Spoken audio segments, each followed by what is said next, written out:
السلام عليكم، اهلا بكم في قناة اكلة بسيطة. النهاردة هعمل يا جماعة القراقيش سادة وبعجوة وبملبن.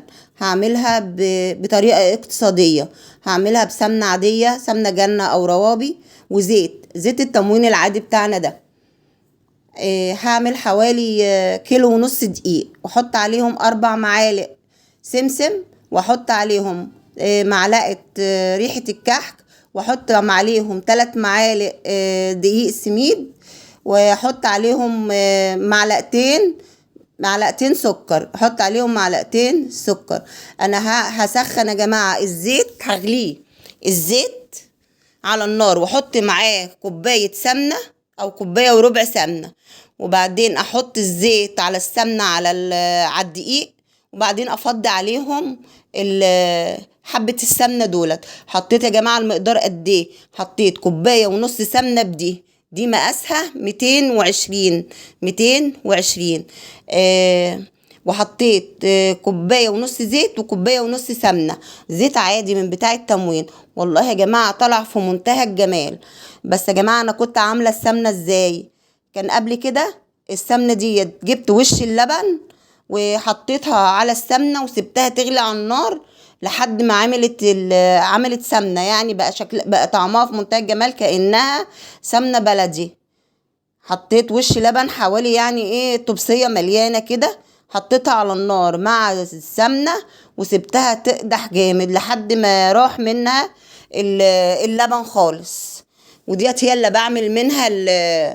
بعمل منها القراقيش دي.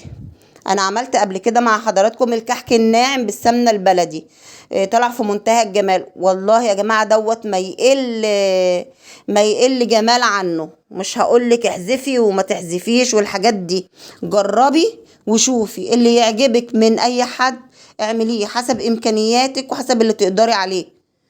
هو هنا يا جماعة انا برضك لازم اقعد اعمل فيه كده اللي هي بفركه تحت ايدي كده، علشان برضك انا مش عايزاه خشن قوي، عايزاه برضك يبقى ناعم. هقعد اعمله كده لحد برضك ما هيبقى زي كأني بعمل الكحك الناعم بالظبط. هتن كده زيادة عن ربع ساعة، هقعد افرمه كده تحت ايدي لحد ما هخليه ناعم خالص خالص خالص، واضيع الدقيق ما يبقاش فيه ولا دقيق. حتى بعد ما اخلص اقعد افركه تحت ايدي جامد. هنا هو انا حطيت اهو انا يا جماعه معلقتين سكر، كمان المعلقه مش كبيره. في نفس الكوبايه بتاعت السمنه حطيت عليها ميه دافيه، وحطيت معلقه وحبه، يعني معلقه، قولي معلقه ونص خميره. المعلقه ما كانتش مليانه قوي. وهقلبهم كويس كده وهسيبهم يا دوبك يتفاعلوا كده مع الخميره. بصوا يا جماعه انا لسه بعمل اهو. بسم الله ما شاء الله، شوفوا عامله ازاي يا جماعه، عجينه في منتهى الجمال.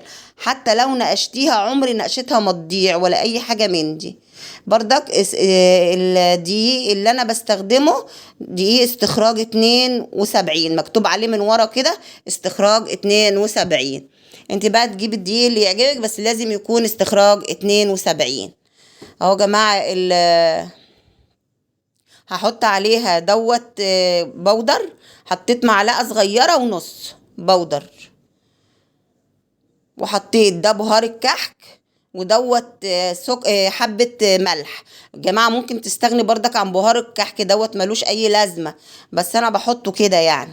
وممكن تجيبي ريحة الموز بداله، ممكن تحطي فانيليا، بس انا ما حبيتوش بالفانيليا، بيبقى له طعم كأنه بسكوت كده. اهوت. وهعجنه، مش هعجنه يا جماعة، ليه الم الم بس معجنش عشان ما يبقاش فيه عرق. لو العجينة بقى فيها عرق كده بقت عيش. لا، ما الم بس معجنش، الم بالراحة. هنا يا جماعة انا هعمل حوالي 4 انواع من القراقيش. انا حطيت المية يا جماعة، يعني كملت الكوباية دي لبن. حطيت المية وكملتها لبن دافي، والمية دافية. وهدعكهم كده دعك خفيف، مش بعجن، بلم يا جماعة. بلم كده وادعكها كده، امسكها كده بايدي، يعني ادخل المية واللبن جواها. لحد ما تشرب منك. ما تحطيش كتير. مادام لقيتي العجينة في ايدك حلوة وجربتيها كورتيها وعملت منك كورة مش مشققة، تبقى في منتهى الجمال كده وجميلة. وتسمي كده بسم الله الرحمن الرحيم، هتلاقي الحاجة بتاعتك بقت في منتهى الجمال. ما تستعجليش في حط السوائل. المقدار ده يا جماعة هياخد منك كوباية زي اللي انت شفتيها دي، بس مش هتزودي عنها. كوباية مية على لبن. لبن لأ كفاية يعني، لبن بس لأ. لبن بيخليها طرية يا جماعة، لكن لبن على مية كويس جدا، مية بس كويس جدا بردك. اهي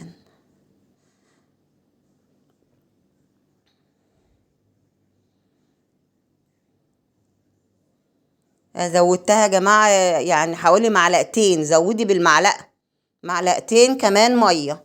اهي يا جماعة بصوا في منتهى الجمال وجميلة اهي.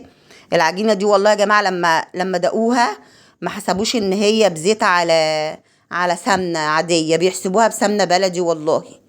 في منتهى الجمال اهي.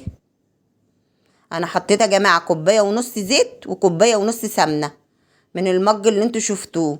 انا هعمل بحشوة اللي هحشوي بالعجوة، وكان باقي معايا حبة ملبن من الكحك الناعم هحشي بيها. بس بصوا انا بحط كيس، بدهن الكيس الاول حتة سمنة من جوه. وانا العجوة دي انا شارياها ومفصصاها وعاملاها بالشوكة كده وبكوباية لحد ما بقت ناعمة جدا.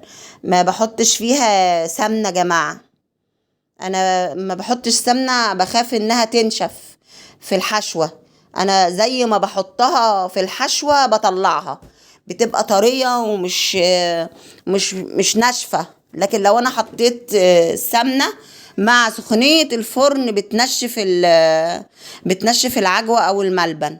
اهو يا جماعة انا بفردها كده علشان هحشي بيها القراقيش اللي انا هعملها.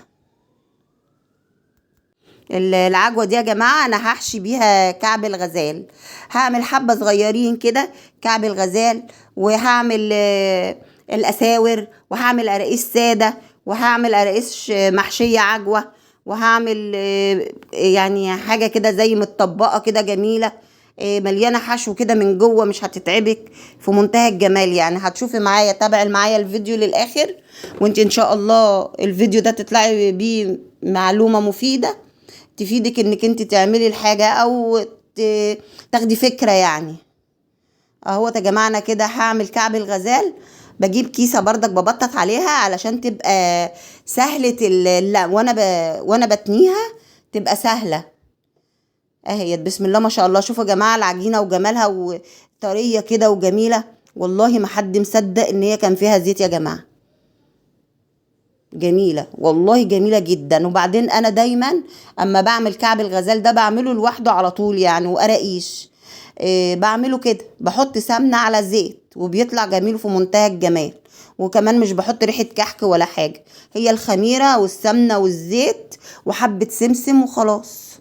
انا حطيت هنا حوالي 4 معالق سمسم، بس حطيتهم على الدقيق وحطيت عليها السمنة علشان تاخد ريحة القدحان. السمسم اللي انا حطاه يا جماعة محمص. اهو بصوا يا جماعة انا هساوي العجينة، وانا عاملة العجوة هحط عليها بالكيس كده تبقى سهلة. احط بالكيس فوقها فوق العجينة، العجوة فوق العجينة، وهلفها. بصوا يا جماعة اهي. انت تحضري الحاجة ديت قبل العجوة دي، تحضريها قبل ما تبططي العجينة، وتخليها في الكياس كده جنبك يا دوبك كده بسهولة كده هتعمليه. كيس من بتاع التلاجة ده يا جماعة، بس تدهنيه حبة سمنة كده. اهو انا بقص على قد الحتة اللي انا عملتها، كنت عاملاها كبيرة، هقص على قد الحتة اللي انا بططتها، حتة العجينة اللي انا بططتها. ما بحبش اعمل واحدة طويلة قوي كده تقطع وتغلبني، لا بعمل حاجات بسيطة كده بحيث ان هي ما تاخدش مني وقت وما تتعبنيش. مش هقعد اهد واخد الزيادة واخد كده. لو عندي بردك حتة فاضية اخد من العجوة كده واحط فيها، بحيث ان انا اسويها كده. كعب الغزال دوت من الحاجات الجميلة يا جماعة جدا. وبعدين احسن من الافران، حاجات نضيفة انتي عاملاها بايدك، مضمونة. ما هم هناك بيحطوا سمنة الله اعلم بيها وكده. اهو بسم الله ما شاء الله هيبقى جميل. انتي بس اصبري كده على الحاجة وبالراحة. يعني تبقي تعملي الحاجة كده بحب كده، حابة تعمليها تبقى هتطلع من ايدك حاجة جميلة ان شاء الله. وبعدين انا بحب اعمل اي حاجة كده، بحب اعمل يعني، بحب اشتغل طول عمري، بحب اعمل الحاجات دي في البيت يعني، مش عشان القناة. لا انا طول عمري ما يعني، حتى قرايبي كلهم عارفين ان انا ما بحبش اشتري حاجة. انا بحب اعمل كل حاجة في البيت، اي حاجة احب اعملها في البيت. واحب يعني ايه، اشوف حد عمل حاجة يعني، ممكن اشوف انا هعملها ازاي، احط بقى انا زيادة كده يعني، اجود. انتي برضك شفتي انا عملت، غيري عمل، برضك شوفي وانتي حطي لمستك عليها. وبعدين انا عارفة والله كل الستات عندنا في بلدنا وفي بلاد العربية كلنا شطار بسم الله ما شاء الله علينا. ادونا فرصة بس واحنا هنبدأ ان شاء الله. اهي بسم الله ما شاء الله جميلة هي. طبقات، تلاقي العجوة كده لما تطيب هتشوفي العجوة طبقات فيها. بسم الله ما شاء الله هتبقى حاجة. العجوة يا جماعة ديت أنا عاملاها يعني، شارياها من العجواني كده، وأنا اللي عاملاها مفصصاها ودعكاها. ما حبيتش أشتري الجاهزة، لأن مرة اشتريت الجاهزة دي كانت بتقرقش. فأنا قلت على إيه يعني الواحد يتعب ويكلف الحاجة ويجيب حاجة تقرقش كده يعني، لأ. فأنا قلت أنا أعملها أنا. اهي يا جماعه بصوا بسم الله ما شاء الله اهي، وهتشوفيني وانا بقطعها حاجه جميله يعني. ودوت اول نوع. ممكن تعملي الكميه كلها كعب الغزال دي، بس انا قلت يعني انا عامله كيلو ونص على اساس ان انا يعني اعملهم 3 انواع حاجات، عشان مش عايزه اعمل قراقيش تاني كده. احنا زمان كنا نقعد نعمل يا جماعة قراقيش ناشفة وقراقيش زي ديت ناعمة ومنقوش ومش منقوش وكمان بنعمل قرص يوم الوقفة كده نعمل قرص، كنا نقول عليها يعني قرص حمرة، يعني اللي هي القرص الفلاحي دي، يعني بنفرق عنها وعن الكحك يعني.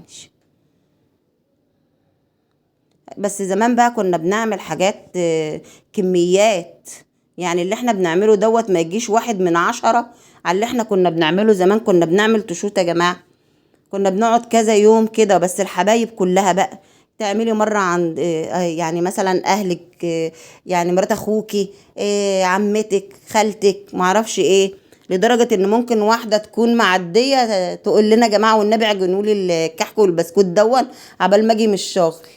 والله مراتات خواتي كانوا بيعجنوا لهم الكحك والبسكوت قبل ما تيجي من الشغل. تيجي يعني تعدي، مرات اخواتي تقول لها خد يا اختي احنا عملناهولك اهو، تروحي انت بقى كمليه ببيتك. كان الناس بتحب تساعد بعضيها. لكن يلا الحمد لله الحمد لله. انا هعمل نوع تاني يا جماعه، انا خلصت كده كعب الغزال، هعمل نوع تاني ده جميل جدا ده يا جماعه. تاخدي الواحده كده كانك بتقطميها حاجه حلوه كده. بصوا بقطعها حتت صغيره خالص، و وابططها واحط الحشوه فيها. وبصوا يا جماعه بتني كده من بره لجوه، بتني من بره لجوه اهي. بصوا يا جماعه اهي، سهله جدا يعني اهي. حتى لو ولادك وهم قعدوا يبططوها لك كده وانت تعملي كده وتعلميهم، وهم هيعملوا زيك بالظبط. ممكن تنقشيها او ما تنقشيهاش عادي يعني. انا طول عمري بعمل دي يعني، بحبها قوي، بحبها كمان عن كعب الغزال. هي تحشيها عجوة، تحشيها اللي انت يعني عجوة او ملبن او عجمية. بس انا ما يعني عيالي ما بيحبوش العجمية. ممكن مرة اعملها حبة لينا كده بالعجمية، بس بقى مش دلوقتي بقى خالص. بسم الله ما شاء الله اهي يا جماعة. ابططها رقيقة وصغيرة، ما كبرهاش يا جماعة، اقل من القطفاية. لو عملتها كبيرة قوي بتبقى حلوة بس كبيرة، لكن انا بعملها صغيرة كده بالحجم ده كده. وهتبقى تشوفوا طيابها، هتبقى طيابها جميل وهتبقى شكلها في منتهى الجمال. بصوا يا جماعه ناعمه ازاي وشغاله معايا العجينه، بسم الله ما شاء الله عليها، حاجه تفرح كده. والله كنت مبسوطه وانا بعملها دي. ممكن تنقشي او ما تنقشيش، انت حره. اهي بس انا نقشتهم، يعني لو ممكن اسيبهم من غير نقش خالص، بس انا قلت اديهم ايه، اديهم شكل. عملت بردك الاساور دي يا جماعه، سهله الاساور دي بردك وشكلها جميل وشكلها شيك جدا. وبعدين ده انا هحط عليها سكر كمان، مش عشان هي معموله بسمنه عاديه وزيت كده اهملها، لا هحط عليها سكر وتبقى في منتهى الجمال.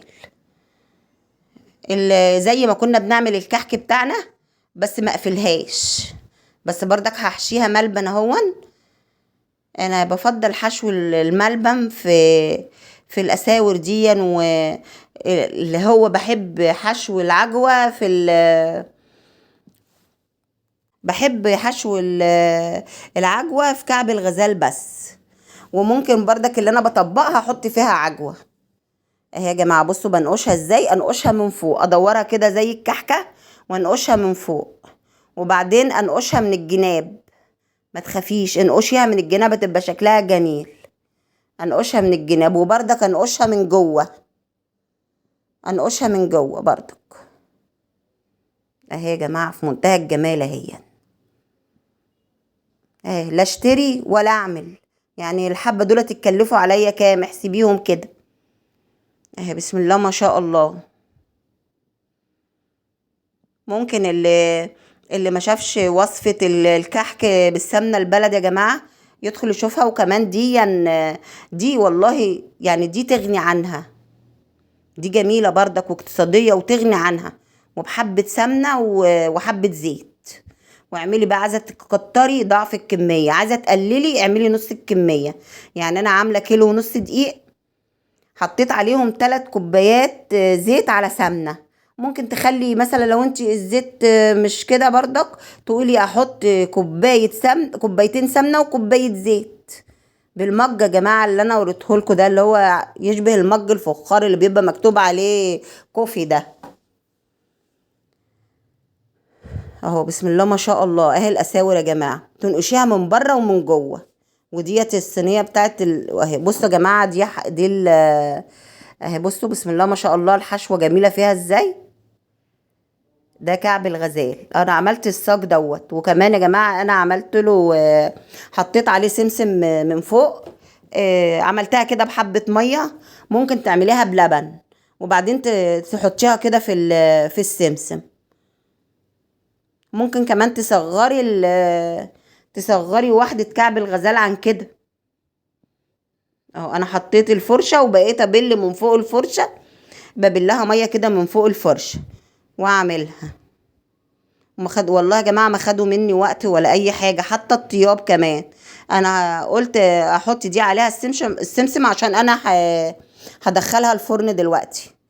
انا يا جماعه هسويه، هو محشي يا جماعه، يعني انا هسويه على درجه حراره، ده مليان حشو يعني، هسويه على درجه حراره 180. كان عندي بردك حبه عجين، قلت اما اعملهم قراقيش. القراقيش ديت انا هحشيها عجوه. اهو هسويها. وبصوا يا جماعه النقشه دي كانت الله يرحمها امي تعملها كده، بدل ما ننقشه نعملوها كده بالسكين، عشان كانوا بيبقوا زهقوا من كتر العمايل. يا بصوا يا جماعه اهي. اسويها بردك بالقطاعه دي، ما اخدش منها حته كتيره بردك علشان ما اقعدش اعيد ازيده. اسويها بس واقطعها، ان شاء الله تبقى احلى احلى قراقيش. اقول تاني يا جماعه المقادير بتاعتها: كيلو ونص دقيق، 4 معالق سمسم، 3 معالق سكر، 3 معالق من بتوع الشاي دقيق سميد، ده مشترك معايا في اي حاجه يا جماعه، في بسكوت، في قراقيش، في اي حاجه بحطها. نطرة ملح، يعني نص معلقه صغيره ملح، معلقه صغيره بردك بودر. اهو يا جماعه بسم الله ما شاء الله عليه. ديت القراقيش يا جماعة، عملت حبة منهم بالعجوة وحبة سادة، وده تطيب اللي هي اهو. ده كمان كعب، ودوت بسم الله ما شاء الله عليهم شكلهم جميل. دي الكمية كلها يا جماعة اللي انا عملتها. كل سنة وانتم طيبين. ولو عجبتكم الوصفة بتاعتي يا جماعة ما تنسونيش في لايك واشتراك في القناة. قلت اهوت هحط عليها حبة سكر علشان برضك اكرمها يعني. ما هياش وحشة، في منتهى الجمال يا جماعة والله. جماعة شوفوا اللي يناسبكم واعملوه.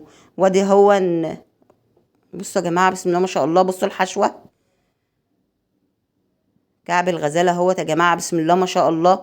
بصوا الحشوة جميلة وطيب ازاي. بسم الله ما شاء الله. دي يا جماعة كانت القراقيش بتاعتي ان انا عملتها بزيت وسمنة.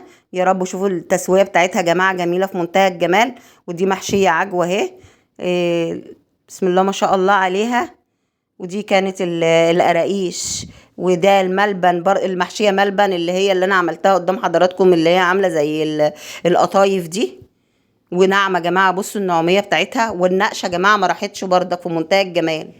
بردك عشان النقشة انا بسيته كويس، بسيت العجينة كويس، النقشة ثابتة. وهوت المحشي ملبن في منتهى الجمال يا جماعة. يا رب وصفتي تكون عجبتكم، واترككم في رعاية الله.